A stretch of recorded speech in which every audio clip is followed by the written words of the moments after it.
Faster than a speeding bullet. More powerful than a locomotive. Able to leap tall buildings at a single bound. Look, up in the sky. It's a bird. It's a plane. It's Superman.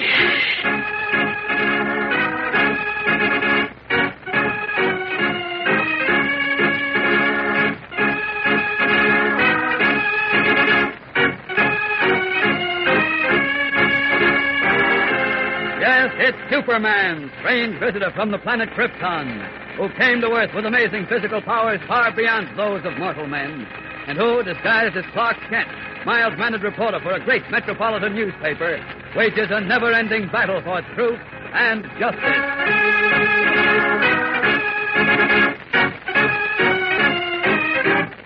Today, Superman races with his friend Batman to the isolated sonic laboratory in the mountains for a fateful meeting and final showdown with Butcher Stark, the ruthless killer with the voice of doom.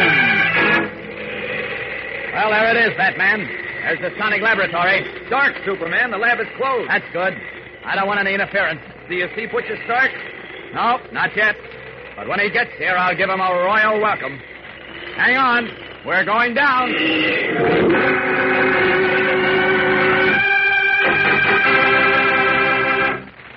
Right now, gang, the fishing season's going strong. Yes, everybody's doing it. How about you? All you need, you know, is a license, a rod, and plenty of patience. Oh, wait, I almost forgot. You need bait, too, of course. Something at which the fish will bite. Worms or minnows will do, or to catch certain fish, artificial flies are best. Now, really, when you stop to consider, Mr. Fish isn't exactly an intelligent creature, is he? I mean, he can't even tell a fake fly from a real fly. A few bits of colored string twisted together with a feather or a shiny bit of metal will make a sucker of him. Now, I don't wonder we use the expression poor fish for some people who aren't pets, because the sad fact is that among us humans, we have a lot of poor fish. Yes, they may have legs instead of fins, but they'll swallow any phony bait that comes their way, provided it's gaily colored and all dolled up to look like something it isn't. For instance, racial nonsense that appeals to their conceit. They just love to nibble on. Some professional hate mongers tell them, you're better than so-and-so because your ancestors were here earlier. Or you're a more worthwhile citizen because your religion is better than the other fellows. Well, what happens? They've been made suckers of by people who want to weaken our country through disunity, internal conflict that causes Americans to want to fight other Americans. When you see that happen, it makes you wonder if maybe when we call folks like that poor fish, we aren't insulting the fish. Well, anyhow, keep this picture in mind. Don't you fall for sucker bait. Don't let anyone make a poor fish out of you.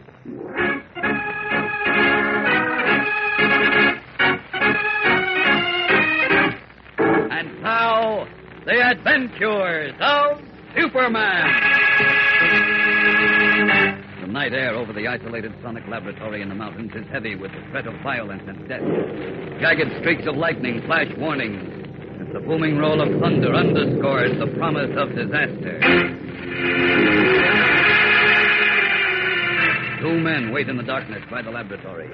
Two men easily recognizable as Superman and Batman, friends and partners in a never-ending battle against crime and injustice. And tonight they prepare for one of the greatest battles of their careers. A battle to end the menace of Butcher Stark, the escaped convict and ruthless killer, whose voice contains the fearful power of high-frequency sound. The lightning and thunder flare and roar above them, and the rain begins to pour down in blinding sheets. After a moment of silence, Batman stirs nervously.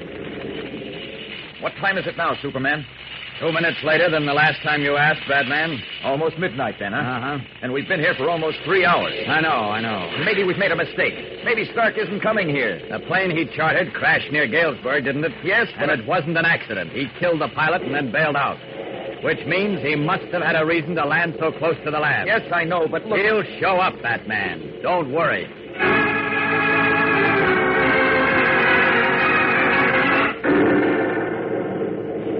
Wow, sure is coming down. What a night. Same kind of a night that created Butcher Stark's power. Remember? Uh-huh. That's a cheerful omen. I'll bet... Wait, Batman. What's up? Thought I saw something move at the edge of the clearing there. I can't see anything. This rain is like a solid wall. There. You see it then when the lightning flashed? Yes, something moved. It's Butcher Stark. Great guns, are you sure? Of course. I'd know him anywhere. Holy smokes, look. He's walking out into the clearing. Coming this way. Good. Well, what do we do now? Wait and jump him when he gets close enough? No, you stand back. I'm going to have it out with him alone. No holds barred. Now, wait, Superman. Be reasonable. Stand back now and cover your ears. This will probably be plenty rough. Can't you do it another way? There is no other way. Here goes. Okay, good luck, pal. All the luck in the world.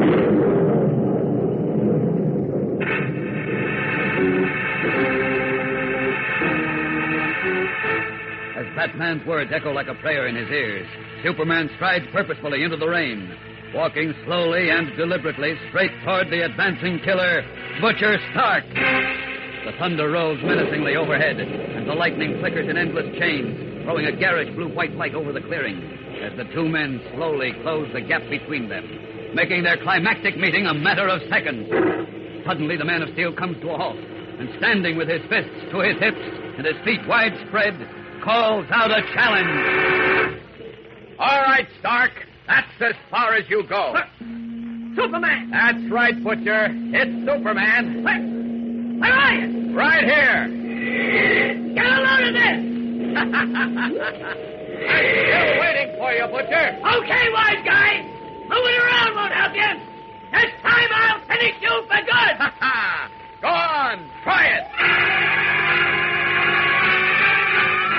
So the deadly battle begins. Stark roaring his anger, sending wave after wave of high-frequency sound against the Man of Steel, who dances back and forth with the speed of light, outdistancing or eluding each powerful blast of sonic power. Come on, Butcher. What are you waiting for? Finish me off if you can. Raging now, stumbling around the clearing like an insane man, Stark tries to blast the Man of Steel, but Superman is too quick. Back and forth he dives, in and out. Killer in the face, literally playing with him. Then finally Superman calls a halt to the game and stands squarely in front of Stark, taking a desperate chance. All right, Stark, here I am. Right. Now, go on, yell. Give me all you got. And let's see who wins. Okay, sucker. You asked for it. Now take this and drop dead!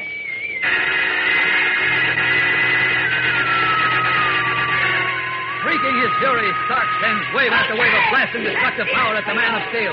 But after wavering momentarily, Superman still stands firm as a rock. Okay, Butcher. Now, I'm coming after you. No! Now stay where you are! Here I come. Don't come any closer! As the killer redoubles his efforts, Superman speaks right into the sonic barrier. Stark is panic-stricken. And then, with one final shout of fear, No! he turns and starts to run. It's too late, Stark. Don't come any No closer! use running. Stay away! You'll never get away. But then, as he starts forward in pursuit, he is stopped by a sudden blinding flash of lightning, a blazing arrow from the heavens that strikes at the center of the clearing.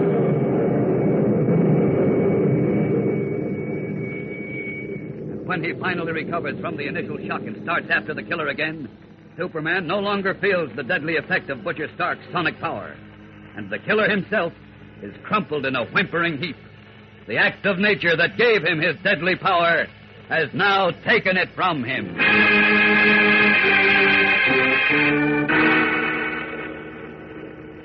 How do you feel, Superman? All right, I guess. No harm done. I can hardly believe it's all over. It was one of the most fantastic things I've ever seen. Yes, and it's strange to think that the lightning which created his power should take it from him. Frankly, I can't think of greater poetic justice. Well, it's all over now. And speaking of justice, let's take him back to Metropolis and turn him over to the police so we can get what he deserves. What are you going to tell Perry White? What can I tell him? Except that a murderer has been caught and will now pay the full penalty of the law.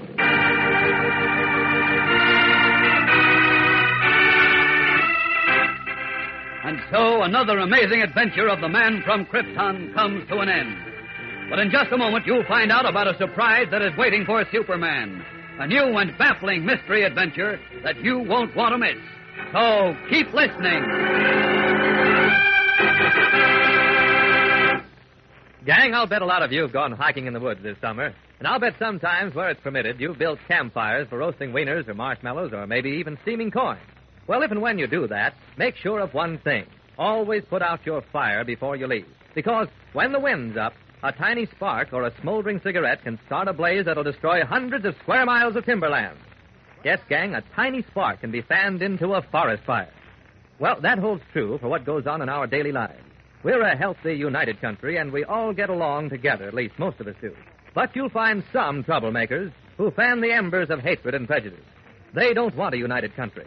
They want to set one race against another, the people of one religion against the people of another, to serve their selfish purposes. And to do this, they spread lies. They spread ugly slanders, and that's where the forest fire lesson comes in. Because these are the first sparks, and the troublemakers who light them are counting on ignorant, susceptible people to keep them alive. Even more, they're hoping that a good wind of intolerance will fan them into flames of hatred that'll really get out of control. Now, boys and girls, I'm sure each of you would gladly do whatever you could to help put out a forest fire, wouldn't you? Let's be lookouts, fire wardens against those sparks of hatred. Let's be ready to recognize every slanderous remark against someone of another race or faith as a puff of smoke, a danger sign. And when we see it, stamp it out. Warn the person who said it that he's playing with fire. And do what we can to make him stop.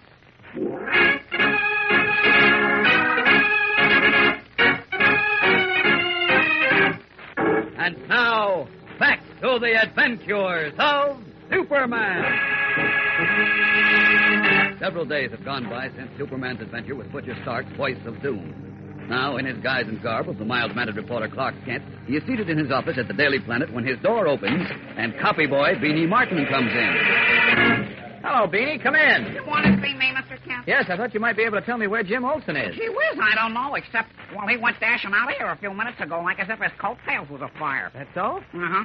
And he looked kind of pale-like and excited. Why? What happened? Search me, except maybe, Maybe what? well, maybe it was on account of the visitor he had. Who was that? A peculiar-looking character with a long curly beard and a towel wrapped around his head and earrings hanging from his ears. Your description makes him sound like a Hindu. Well, whoever or whatever he was, he sure upset Jim. Why do you keep saying Jim was upset, Beanie? Because of what he said to me before he left. Tell me about it. Well, when I saw how he looked, glassy-eyed sort of, I asked him what cooking. Yes? And all he said was, you wouldn't believe it if I told you. What? Yeah, and then he said, I can hardly believe it myself, but I saw it with my own eyes and heard it with my own ears. And even if there's nothing to it, I just gotta follow it through and make sure. How do you like that for double talk, huh? Doesn't make sense. I sure don't. I don't like the sound of it, Beanie. I don't like it at all. If Clark Kent knew what was behind Jimmy Olsen's strange actions, he would like it even less, because there is real cause for alarm. Yes, gang, there's real mystery and suspense in the new Superman adventure that begins on Monday. So don't miss it. For real thrills and chills, be sure to tune in again Monday, same time, same station, for Chapter 1 of the exciting story called The Secret of the Genie on The Adventures of Superman.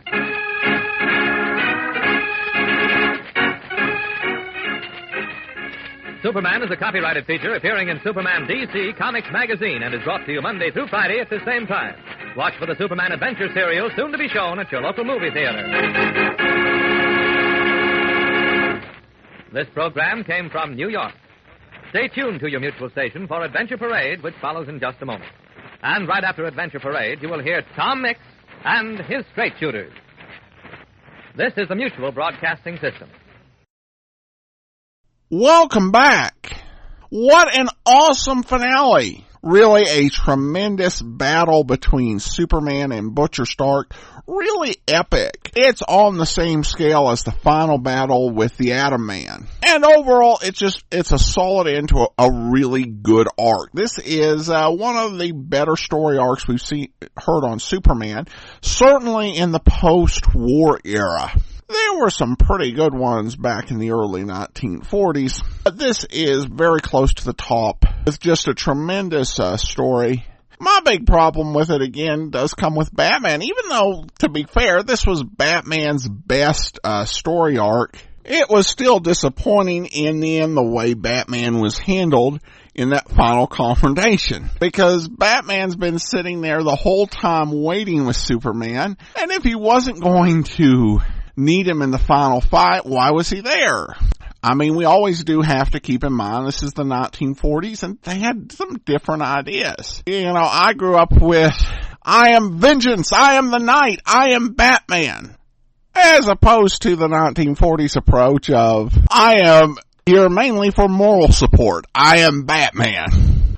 But other than that, it's a really solid story. James Launce's review on SupermanHomepage.com also had one complaint, a different one. This one being that the Scarlet Widow's recovery from radiation poisoning that killed her in her last appearance was never adequately explained. Well, this is a superhero story, and it's the 1940s, so I'm kind of willing just to let that pass. Overall, though, a really, really good story, and I hope you've enjoyed this as much as I have.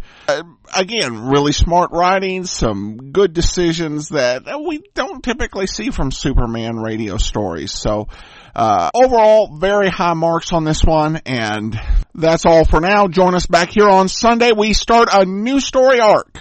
In the meantime, if you do have a comment, send it to me, Adam at adamsweb.us. Be sure and rate the show on iTunes and pick up your copy of Powerhouse's Heroic Adventures bundle. From Boise, Idaho, this is your host, Adam Graham, signing off.